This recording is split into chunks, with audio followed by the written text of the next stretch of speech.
సఖీ కార్యక్రమానికి తిరిగి స్వాగతం. స్త్రీలు తమకే సమస్య వచ్చినా వెంటనే భర్తలకి చెప్పుకుంటారట. మగవాళ్లు చిరాకు పడకుండా వినడం ముఖ్యం స్త్రీలకి.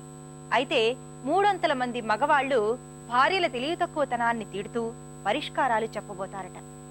భార్యలు వివరణ ఇవ్వడానికి ప్రయత్నిస్తే ఆమె తనని ఆపుతోందని, తన మాటికి విలువనివ్వడం లేదని మగవాళ్ళు అనుకుంటారట.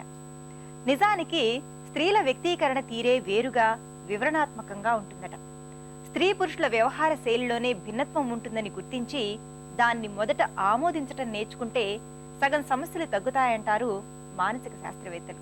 జీవిత భాగస్వామిని మార్చేయాలనుకోవడం, వివాహం నుండి అతిగా ఆశించటం వైవాహిక జీవితంలో సమస్యలకి ప్రధాన కారణాలవుతున్నాయట. ఇద్దరు వ్యక్తులు వివాహం ద్వారా కలిసి ఒక దగ్గర జీవించాలనుకున్నప్పుడు ఆ బంధంలో కామన్ స్పేస్ తో పాటు ఇద్దరికీ వారిదైన స్వంత స్పేస్ కి చోటుండాలని గుర్తిస్తే ఇన్ని కలతలు సంసారాల్లో ఉండవేమో. మీరేమంటారు?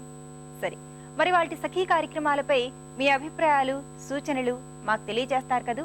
మా చిరునామా Sakhi, ETV 2, Ramoji film city, Hyderabad 501512.